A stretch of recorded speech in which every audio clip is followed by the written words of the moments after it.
So we're just going to go ahead and jump right into our first panel for the morning. And we are going to hear from a group of water utility representatives, myself being one of them, who will introduce Iowa's Nutrient Collaborative.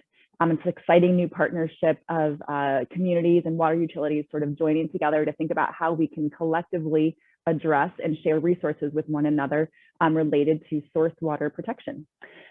So on the panel this morning, we have Jen Terry from the Des Moines Water Works, Marty Braster from the Rathbun Water Alliance, myself, and Neil Weiss from the city of Ames.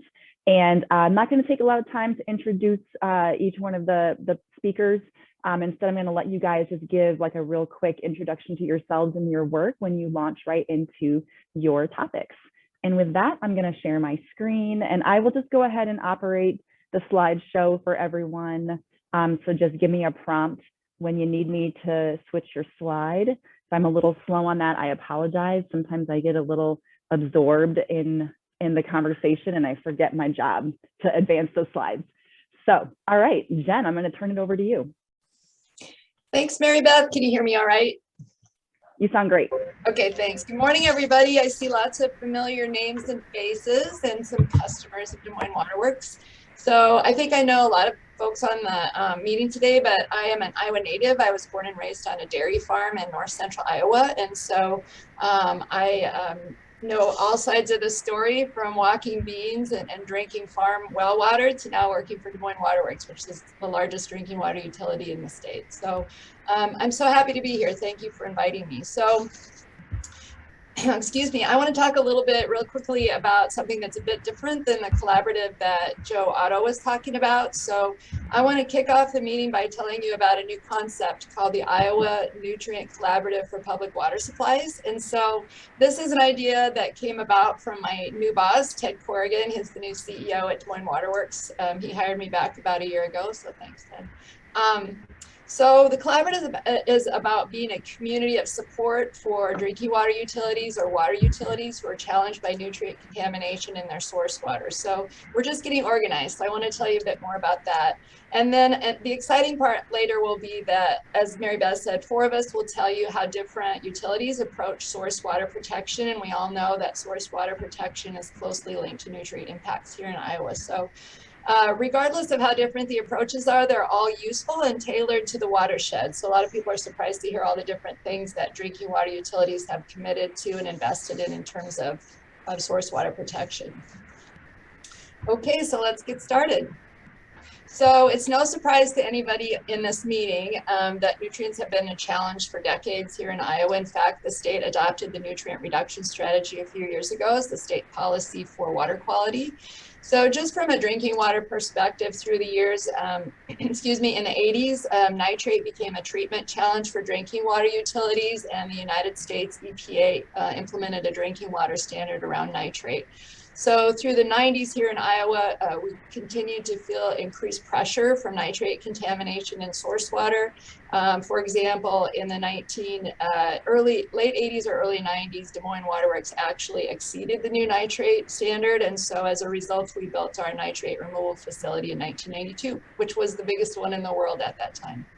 And then we fast forward through the 2000s, nitrogen, phosphorus, slow moving water, heat, all combined to introduce harmful algal blooms, and the toxins that are emitted from harmful algal blooms came on the scene here in Iowa. So through the 2000s and now through the past a few years, harmful algal blooms have become an increasing challenge for drinking water utilities, including Des Moines Water Works. So the bottom line is nutrient contamination in source water here in Iowa is an urgent and escalating situation for drinking water utilities. So in addition to knowing that we're a top producer of corn and livestock here in Iowa, we all know that, I don't need to run through those numbers. Because we have so little public land here in Iowa, it is really important that we educate and engage with landowners and farmers about voluntary conservation practices that help protect our source water. So In a voluntary non-point framework, the way that we have right now, source water protection efforts not only make the burden easier on drinking water utilities and safer for people who drink from private wells, it also reduces costs for our customers for the utilities, and we grow healthy ecosystems for habitat. Recreational and economic development interests also appreciate the source water protection efforts. So Ted and I were talking about our policy priorities at the beginning of this year, and we were talking a lot about nutrient challenges. And one of the things that came about as part of Ted and my conversation was, you know, there's this misconception that Des Moines Waterworks is the only utility in Iowa that has to treat or blend or struggle with nitrate levels, and that's not the case. So there are nearly 50 public water systems in the state of Iowa that have to treat or blend for nitrate contamination in order to meet regulatory requirements. So that's difficult for some, it's difficult for us in some years, and it's definitely difficult for folks who maybe have 1 or 2 water operators in rural communities. So it's not just a metro issue, it's an Iowa issue. So some of the nitrate levels in some of our source waters can be very high. We've seen 75 milligrams per liter coming from some lines up north of us, and the drinking water standard where you have to bring it down to as a drinking water utility is 10 milligrams per liter. So that's it's exponentially higher and causes, you know, the utilities downstream, whether in our watershed at Storm Lake or Lakeview or Des Moines Waterworks or anyone else in the watershed. So a couple of us, as I said, were thinking, wouldn't it be good if there was a community of support for those public water supplies that struggle to meet this regulatory compliance? How could we sort of build a community that would help utilities who struggle with these problems? So that's how the Iowa Nutrient Collaborative for Public Water Supplies was born. So over the past several months, a core group of us representing various voices in the source water space have been meeting to organize this collaborative. And so I'm just going to tell you some of the folks. It's really been fun to get to know some new faces here. So Ames Water and Pollution, so I see Neil is one of our new colleagues. The City of Storm Lake, Iowa Rural Water Association. Aaron Schrader has done a wonderful job of helping us understand, as he goes around to rural utilities and partners, understanding source water protection plans and so on. Marty with Rathbun Regional Water, who's going to share today. Mary Beth from Cedar Rapids, of course. The City of Lakeview, I think I have a picture of Scott Peterson from the City of Lakeview later on. And then Iowa Association of Water Agencies. We also have technical advisors from the Iowa Department of Natural Resources and EPA Region 7. So that core group has met, I don't even, Mary Beth, how many times have we met? 10 times maybe? So it's been fun. It's been a lot of work, but it's exciting. It's exciting to hear the stories of, like, Dean up in the City of Lakeview is new to the scene, working with nutrients up there. And so we've been, you know, I was talking with him about what he would need as a new operator, trying to figure out how to deal with these challenging loads and so on. Okay. So some of the things that we hope to do, we just adopted a charter, which is very exciting. Our core group is going to meet in November to decide what we want to be and how we can be most helpful in this space. So one of the things we want to do is to raise awareness about the urgency of reducing the nutrient loads as a drinking water utility. It's a bit of a different space and a different story that we can tell. We also want to be able among ourselves to share best practices, not only for treatment, but also at the watershed prevention level. So again, source water protection projects with stakeholders in the watershed. We also want to organize education and training opportunities for drinking water professionals, for the operators that are out and about in the state. And then, of course, we have to have fun once in a while, so some networking and professional development opportunities. So Mary Beth did a great job, and she's doing an amazing job over in Cedar Rapids, as we all probably know in the Cedar River watershed, of reaching out and connecting people. So she thought, and I agree, that winning communication strategies and case studies for source water protection in various watersheds that drinking water utility personnel can undertake would be a really important piece of this. And so we're hoping to build a library of things that work, winning communication strategies to speak with the public, to speak with policymakers about the situation, to speak with customers, landowners, and maybe the person who owns the wellhead around your drinking water utility is your uncle. So how do you initiate a conversation with your uncle who's growing crops around the wellhead to your small town? So again, with the urgency around nutrient reduction. And I believe that's all I've got to present today about the collaborative. We are engaging with the Iowa Association of Water Agencies and also the American Waterworks Association Iowa chapter. We're going to be surveying their members to understand how we can be of service in this space to them. So I guess just stay tuned. We'll be doing some planning for next year here in November. Thanks, Mary Beth. Excellent. Thank you so much, Jen. That was a really great sort of framing of all of the issues. And I think it's really important to just kind of emphasize that really many communities and private wells are dealing with issues related to source water contamination. So really want to continue to just emphasize how important it is that we're all working together and collaborating. And I also want to acknowledge that my co-presenters and I have reduced our original presentation, which is over an hour, down to 30 minutes. And so I'm going to fly through a couple slides here myself. And what I want to do is, first of all, acknowledge two folks from Cedar Rapids who are here. My manager, Mike Kuntz, he's the environmental manager here at the Utilities Department. And we also have the Utilities Director this morning, Roy Hessman, who's fairly new in his role. So just wanted to thank them for coming this morning and being here. So the city of Cedar Rapids really has been engaged in watershed-based activities for quite a few years now. Source water protection has, obviously been a really strong motivation for our efforts. But at the same time, we also are faced with flooding challenges, the catastrophic flood of 2008 that no one will ever forget, as well as meeting our kind of permanent obligations here at the wastewater plant. And so these three issues really have motivated the city to take a watershed approach to addressing some of these issues.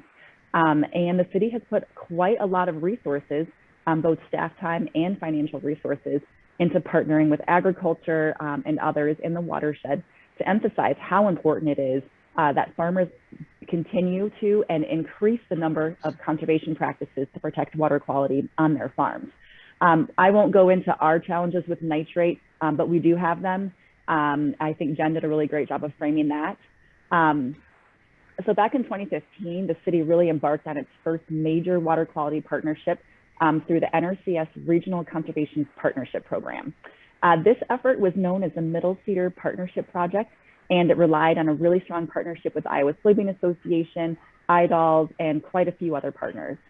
At the time, Cedar Rapids utility staff, the director at the time, who was Steve Hirschner, who's now retired, as well as Tarek Baloch, the water plant manager, also retired, and Mike Kuntz, here today. They were all kind of leading these watershed efforts on top of their regular duties. And the project was very successful, and the city wanted to continue this important work and decided to hire a watershed coordinator to sort of manage all the day-to-day activities. So thanks, guys, for having that great idea. I came on board in 2019 to serve on that role, and have really just had a great time working with the team here in the city, and have been so impressed by the continual commitment to the watershed approach that our leadership here at the city has really embraced. So my job is really to manage watershed and source water protection activities outside of city limits. And the program areas that I work on include source water protection, the nutrient reduction exchange, which you're going to hear about actually from Neil in a little bit, as well as all of our watershed partnerships that really are so crucial to the work that we are doing. So kind of to just touch on a few of the things that we're doing. First of all, we are currently working on a source water protection plan. We're pretty excited about that. It's very close to being released, and really just kind of serves as a roadmap for the watershed approach that we know is so important for addressing the concerns with nitrate that we have in the city.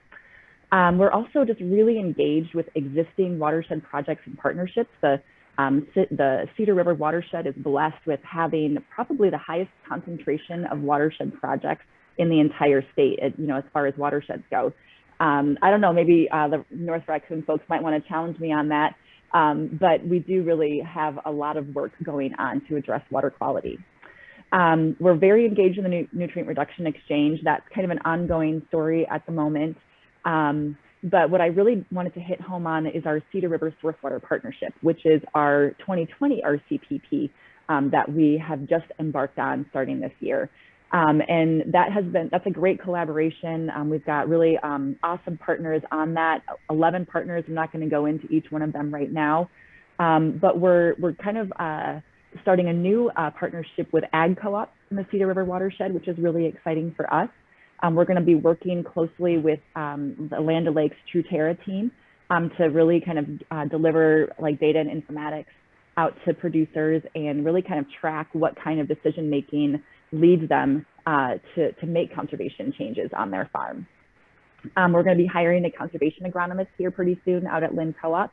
So we're going to add some more technical assistance capacity, and we're going to continue to engage with an independent agronomist, Jason Gomes, who's been a very active partner in our watershed work. So really understanding that keeping those boots on the ground is a really important way to work together and make farmers more aware of what resources are out there. So that's our CPP in a nutshell. And I also just wanted to mention that we're very committed also to improving practices on city-owned land. We own over 2,000 acres of farmland that we lease out to producers, and we've implemented a conservation lease over the past year or 2 years, and that's been really successful. So we're getting conservation on the ground and really kind of, you know, making sure that we're walking the talk, and also doing that in urban areas by providing cost share to homeowners, residents, businesses to put stormwater improvement practices on their property as well. So that's a whirlwind tour of what Cedar Rapids has going on. And now I'm going to pass the baton over to Marty Braster. Thank you, Mary Beth. Can you hear me okay? You sound great. Okay, thank you. I'll continue the whirlwind here. I just wanted, you can go ahead, Mary Beth, next slide if you'd like. I wanted to point out that I think we all believe that one of the overall purpose of sharing these case studies is for you who are working day to day in the source water protection field or water quality protection field is make sure to think about your any impacted water utilities as important partners. And see part 1 in my title because I have the pleasure of talking again later on the agenda. So let me move right in. For those of you not familiar with Rathbun Regional Water, or Rathbun Lake, the lake is our source of water for our water treatment plants. We're the largest rural water utility in Iowa, one of the largest in the country. The lake's an 11,000 acre Corps of Engineers reservoir, and 354,000 acre mixed land use watershed, about 50% or so in row crop production. Farmer focused in our title, I guess that really is a theme of ours. We have a Rathbun Land and Water Alliance that's celebrating its 25th anniversary. It's a farmer-led nonprofit that has been very active in overseeing, coordinating, supporting, directing source water protection efforts, watershed management efforts in the Rathbun Lake watershed. As Mary Beth talked about, we have an incredible group of partners that we could not do what we do without them, their expertise, their support. And those of you who fill that partner role, one of the things we have learned in the Rathbun Lake watershed is we don't know everything, especially when we think we know everything. And our partners have given us guidance and direction to be successful. The other thing I wanted to make sure to point out is since the mid-1990s, and I started working in the Rathbun Lake watershed in 1991, since the mid-1990s, our assessment and planning has been ongoing. And it's given us answers, we believe, to questions of the what, where, and how that you'll see on the next slide. And then real briefly, our recent source water protection efforts. Since 2004, when our current efforts really ramped up, we've been working with hundreds of landowners in the watershed. We've been able to put practices on 34,000 acres of what we call our priority land that I'll talk about later in today's agenda. Reduced by our estimates over 300,000 pounds of phosphorus, close to 100,000 tons of sediment. And we have seen over that time period stability in water quality in Rathbun Lake, and actually some slight improvement that I'll also talk about later. And next slide, Mary Beth. Again, I refer to the what, where, and how, essential questions for us. And again, I wanted to make mention here that whenever we speak, whenever I speak, I certainly want to point out that we're not the model for source water protection in Iowa. We're a model for source water protection in Iowa. We're flattered when folks talk about us as the model, but we've been doing this long enough to know that there's not a model for doing that. We're all different. Utilities are different. Source waters are different. Watersheds are different. But for us, the answers to the what, where, and how would be impossible for us to do our work if we didn't feel we had a handle on those. And the what, of course, is what the primary contaminants of concern, impairments of primary concern for us, non-algal and algal turbidity impairments. The where question, where are those sources of those impairments coming from?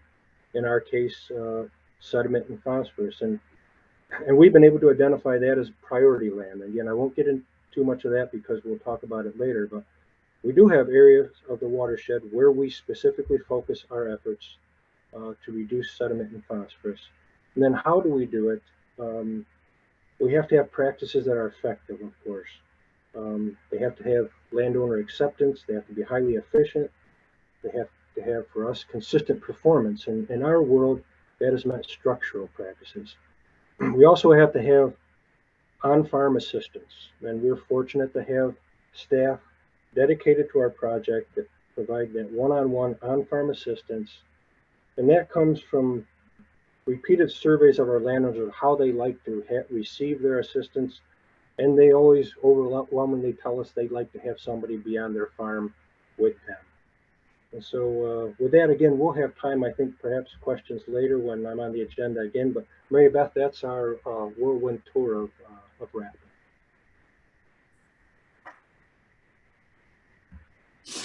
Great, thank you, Marty. Hello, everyone. My name is Neil Weiss. I'm the Assistant Director at City of Ames Water and Pollution Control Department.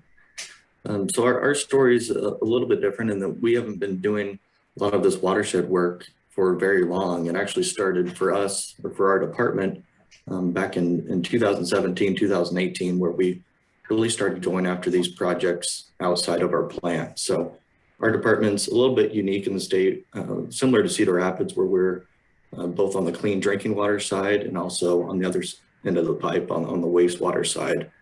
So these watershed projects and watershed work actually started following the feasibility study of our wastewater treatment facility. So at that time, we really were taking a look at what we can do inside the plant to meet the nutrient reduction strategy.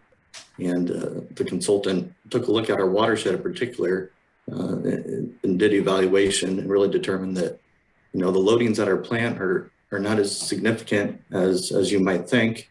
We're about 5% of the total nitrogen load and 20% of the total phosphorus load. So that really started this idea of there's a lot more out there that we can do, more than just inside the plant work. And Mary Beth, if you can go to the next slide here. So this was really when we formed this watershed-based nutrient reduction program for our department in particular. So this is a capital improvement program that we put funds in each year. And we go after all these watershed-based projects to support source water protection and nutrient reduction. But it also offers many other benefits like flood mitigation, recreational opportunities are big in Ames, as well as habitat restoration. So, we quickly realized, like Marty said, that we're not all experts in this watershed work and source water protection. We really have to rely on all those partners that are already doing work in the watershed. So in Ames in particular, Story County, Iowa State, IDALS has been tremendous help and support for us. The local Nrcs office has been really partnering with us to find these particular projects to go after and implement in Story County. And Mary Beth earlier mentioned the Iowa Nutrient Reduction Exchange. This is really the key to how this program can be supported for Ames. So this nutrient reduction exchange is really the framework that the city can use to track nutrient reduction credit. So in particular, our wastewater facility has a permit with associated nitrogen and phosphorus loadings. So we can actually go in the watershed and do projects where a pound of nitrogen and a pound of phosphorus will be added to our permit the same way it would be reduced inside the plant. So City of Ames went through the process of signing an agreement with DNR, and it's really neat that the DNR is supportive of this approach, and it really shows that they're taking a much broader look at this issue, and it's not strictly water, wastewater facilities, it's everyone in the watershed. And if we can combine our efforts to reduce these nutrient loadings, it's nice that they're recognizing credit for that. So if you can go to the next slide, Mary Beth. I want to just highlight one of the projects that we're working on in Story County. And this project in particular, we're calling the Story County Edge of Field project. So we're going after those nutrient-rich farm tiles in Story County and implementing edge of field practices such as saturated buffers and bioreactors and oxbows in some locations. And this idea and this approach was really brought to us by John Swanson with Polk County Watershed. So I want to make sure that he gets all the credit for this project and implementing it in Story County as well.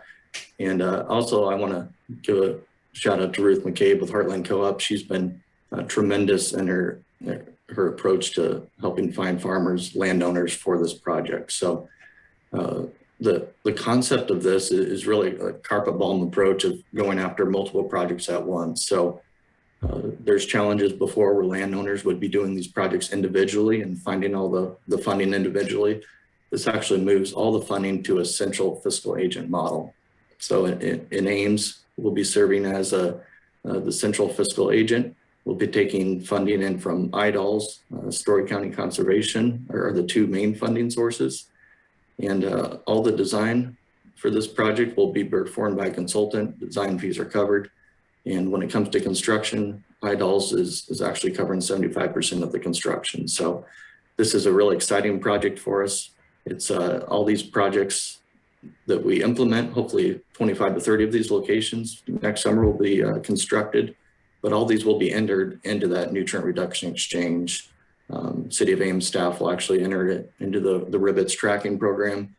And for the next 10 to 15 years or whole lifespan of these projects, we'll be adding up that credit using it as a savings account. So sometime in the future, maybe 15, 20, 30 years down the road, when the nutrient reduction requirements get more stringent at the plant, we can actually pull from that savings account and use the reductions in the watershed that we've saved up over the years. So it takes a lot of people with projects like this, and it's nice to make these partnerships and be invited to meetings like this. There's a lot of faces here that I've never met before, and you know, I think it's going to be a great opportunity for me and our staff to get more involved in this group and help with projects like this one, and help us find many more projects in Story County. Thank you. Great, thanks, Neil. Well, SWCS is definitely very excited to hear that you guys appreciate and value what we're doing, and would love to have you more involved. All right, so Jen, you're up. Thanks, Mary Beth. That is so fun. Thanks, Marty and Neil. I love hearing what you're doing. No matter how many times I hear it, I enjoy hearing it. So Des Moines Waterworks story, if you want to step ahead, Mary Beth. Our story has been pretty well publicized, but just as a refresher, we rely on the Des Moines and the Raccoon River watersheds for our source water, and that's by design. We use so much water to support the metro that we have to take from the rivers. We can't use an aquifer. So the last census revealed that we serve 600,000 Iowans now. So it's up about 100,000. And so we support economic development, public health, and so on in all of the communities surrounding Des Moines. I think we have something like 22 wholesale customers out in the suburbs, the cities of the suburbs that are also our customers. So we serve urban, rural, and suburban customers in a 4-county area. And we all know that there's a lot of agricultural production that happens up in our watersheds. We're familiar with that. We know a lot of publicity around our lawsuit a few years ago brought attention to agricultural tile drainage up in our watersheds. And so the drainage is going on in the Des Moines Lobe. My farm where I grew up was on the Des Moines Lobe, so I know very well what tile drainage is like. Also, there's a lot of confined animal feeding operations that have grown up and sprung up in our watersheds over the last 30 years. So with production and CAFOs and drainage, and then increasingly extreme weather events like the drought that we've had this year. So those watersheds have impacted everybody in those watersheds, farmers, drinking water utilities, and so on. The Raccoon River was so low this year that you could walk across it, which is a bit scary for our production team, of course. So it's been a challenging year. It continues to be a challenging year. So you can speed forward if you like, Mary Beth. Thank you. So I will just go ahead and spend the rest of my remarks on what we're doing in terms of watershed source water protection, which is fun. So Marty likes to talk about in other presentations, there's different ways to approach source water protection projects. And he said he's not the gold standard, but those folks have been at it for a long time and they're really great at it. And we've learned a lot from them, of course. So there's different ways to approach it. So litigation, legislation and policy, collaboration, those are all levers that drinking water utilities can pull when you're trying to improve source water. So Des Moines Waterworks has pretty much moved in all of those arenas over the past 30 years.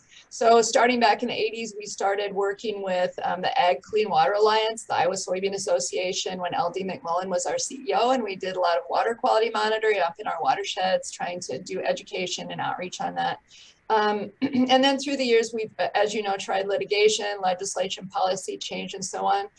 Where we've arrived today with the advent of our new CEO and our board makeup has changed. We are seeking now, we're in the collaboration ring right now. So we are seeking partnerships and collaborations, as you'll see on the screen, closer to the metro with people, groups, and organizations who share our core values.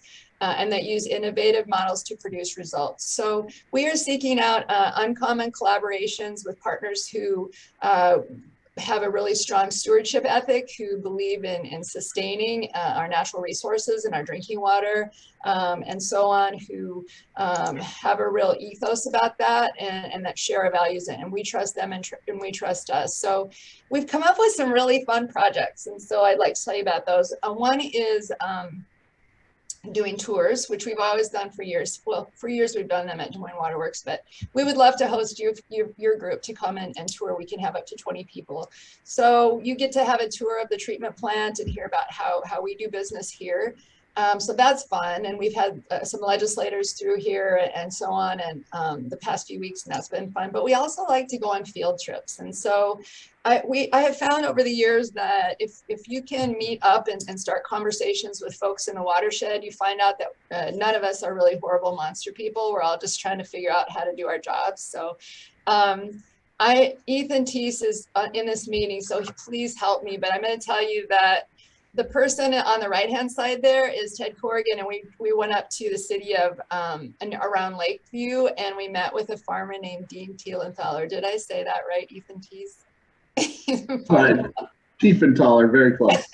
Okay, thank you. And then we met with Scott Peterson up at the city of Lakeview and heard about what they're doing in terms of protecting their lake. And then I also want to do a huge shout out to Heartland Farmers Cooperative. That is Michael Fritsch, with conservation agronomist with Heartland Farmers Cooperative. We work closely with Ruth, and she's a rock star as well. So so tours up and down this watershed just to get to know each other. So there's a really fun concept that we've been doing with non-operator landowners. So we partnered recently with Practical Farmers of Iowa, with Heartland Farmers Cooperative, and with People's Land Management Company and Des Moines Waterworks. We all came together and just wrapped up a webinar series in which we invited people who own farmland but live in the metro, and we ended up getting people from around the state. But we thought, what an interesting segment of people. You drink our water, but you also own farm grounds. So what you do on that ground 100 or 200 miles away can make a difference in the actual water that you drink. I think we had something like 180 people total that were registered for those sessions. I'm not sure how many showed up each time, but so we just introduced what is a watershed and what does that mean for us when you do conservation practices. And then we left it up to the experts at PFI and Heartland and Peoples to do the education with non-operator landowners about why it's important and how to start conversations with your tenants. Another thing that we're doing is modeled after a project that's going on in Kansas, and it's called the Urban Ag Seeding Partnership. And I have to say that this is not finalized, but I think it's going to happen, and it's pretty exciting. So this is a scalable business model, and the people who have been involved in this project, Mary Beth has been attending the meetings, but I think what's going to happen is Polk County, the city of Des Moines Waterworks, are going to partner with the Iowa Department of Ag, and the Department of Ag is not actually buying a piece of equipment, but we are going to buy a $600,000 cover crop seeder, like the one that Michael Fritsch and I were standing in front of in that picture. So the business model part is cool because once we purchase this cover crop seeder, hopefully in January, then Heartland Farmers Cooperative will lease that piece of equipment from Polk County, and they will go out and recruit farmers. And we're hoping that this makes a huge difference in the Beaver Creek watershed. So it's going to be really fun to see how that rolls out. And we think, wow, you know, I was speaking with one of the senators that was out last week, and I said, what if the Department of Ag could partner and put like 50 of these cover crop seeders all over the state of Iowa in our watersheds, and just like start blanketing each watershed with cover crops. So that's cool. Another thing we're doing closer to the metro is the Water Quality Education Collective, in which we are starting a loop of water quality education here in the metro with the Science Center of Iowa, the Botanical Garden, Icon Water Trails, the William G. Stowe Foundation, Iowa Rivers Revival, and then the Des Moines Waterworks Park Foundation. So we're having meetings to understand how we can start educating K through 12 folks on the importance of source water protection. Another thing is we also like the Polk County Saturated Buffer Project, and I think John Swanson again is a rock star. I agree with you, Neil. So we are trying to figure out ways how to help grow that Polk County Saturated Buffer Project up into the watershed. So we're hoping that with the addition of a watershed coordinator up in the Beaver Creek and so on, the activity that's happening there, we want to find ways to support that Saturated Buffer Project like you are in Ames. And then the last thing I would say is that we're also trying to build interesting collaborations at the national level. So we've been telling our story basically to anyone that will listen, in particular about harmful algal blooms. So Saylorville Reservoir is just upstream from us. You know, you've probably heard in the news, they struggle almost every single year with harmful algal blooms. Their beaches have advisories and so on. And we suspect that that microcystin and the harmful algal blooms are migrating downstream to our intakes. And so last year, the year before, and this year, we have been unable to use the Des Moines River as a source for water because we can't treat it oftentimes at the levels that the microcystin toxins are in that river. So it's become a critical situation. So we're trying to partner with the Upper Mississippi River Basin Association. We've met with Nrcs, with the Undersecretary of the USDA, with EPA, with the Corps of Engineers in Rock Island. We're trying to find ways to understand what's going on with the microcystin in the Des Moines River and how we can work on harmful algal blooms and controlling those that have become a real critical situation for Des Moines Waterworks. And I think that's about all of my projects. So thank you, everybody. It's been fun to talk with you today. All right. Well, thank you so much, guys. Really appreciate that whirlwind tour of what everybody has going on. And it's really interesting to see the different approaches that are being taken by different utilities and communities to address our source water concerns. There's no one size fits all approach, right? Everybody is using a bunch of different tools in the toolbox to address some common and shared problems across the state. Okay,